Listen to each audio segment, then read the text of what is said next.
Hello, my name is Stuart Warren and welcome to the iCept website. It is estimated that about 80% of learning comes through vision and that about 60% of all the learning tasks that we do at school involve close vision. So straight from the get-go, it is clear that vision is very important in the learning process. Unfortunately, however, vision has not always been linked with learning difficulties, and there are a number of reasons, I believe, for this. One reason is that it depends exactly what kind of visual tests that is being done.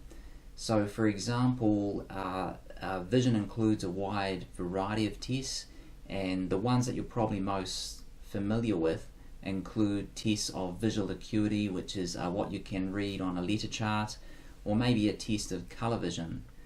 However, vision does include many other aspects, such as the ability to fixate or hold our gaze steady on a letter, or the ability to move our eyes between words when reading text, what we refer to as eye tracking.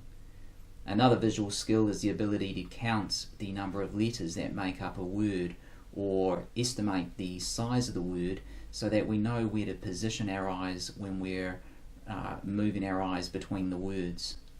Another visual skill is the ability to segment a word into its component parts. So this is important if we're going to be sounding out the words. So there are many other aspects to vision, and you can begin to see that vision in fact is quite a complex process that encompasses a broad range of skills. The other reason that many researchers may fail to consider the importance of vision in learning relates to the level of difficulty that is of the visual test that they use. So, for example, by way of analogy, if a teacher gives a reading test that's suitable for, say, 6-year-old students to a group of students who are, say, 11 to 13 years of age, then we will probably find that all of those students are going to pass the test. That is to say, it's not likely to differentiate between the good readers and the poor readers.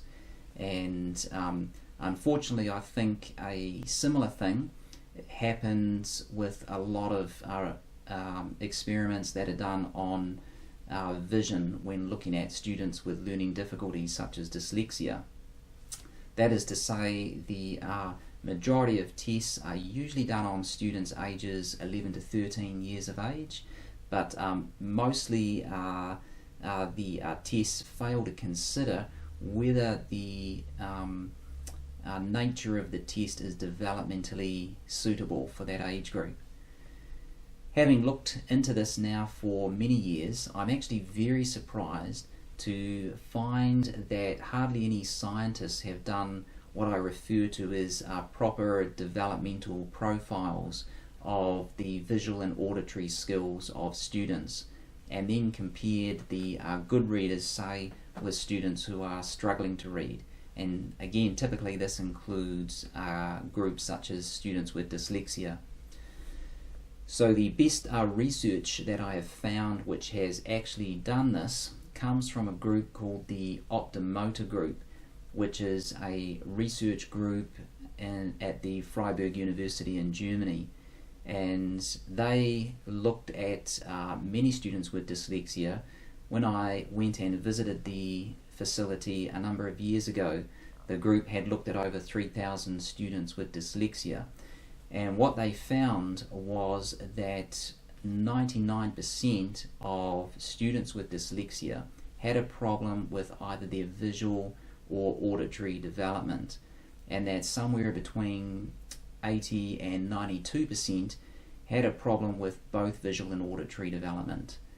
So these are very significant statistics, and furthermore the group went on to show that where a visual or auditory skill was deficient, then quite often the skill could be improved to normal levels just with regular daily practice.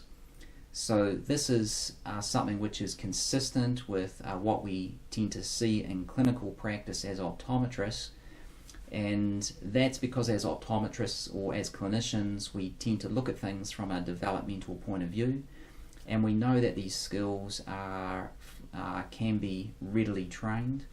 And of course this is also supported by an increasing number of studies, such as the recent studies put out by the Mayo Clinic, where they showed that training the physical act of moving the eyes independently of reading actually improves reading fluency. So this of course is why I've developed the iCept application, and when I set out to build iCept, my primary goal was to build something that was easily and readily accessible. And of course the iCept tests are free of charge, and the application can be downloaded onto an iPad. The training side of iCept is a paid application. However, again, my goal was to make the cost quite low so that the intervention would be accessible to a wide number of students.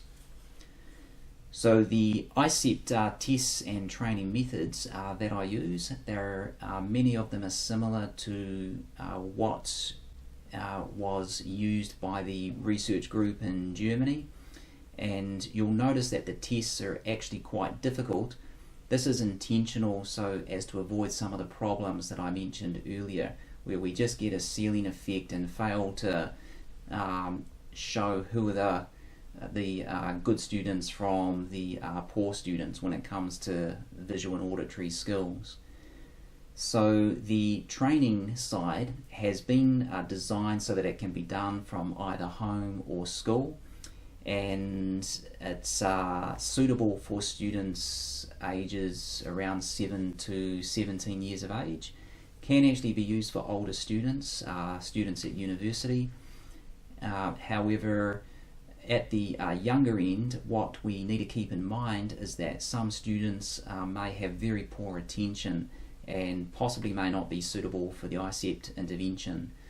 In those particular cases, these students may be more suited to a more hands-on approach to therapy, and possibly in a clinical environment, one-to-one with a therapist.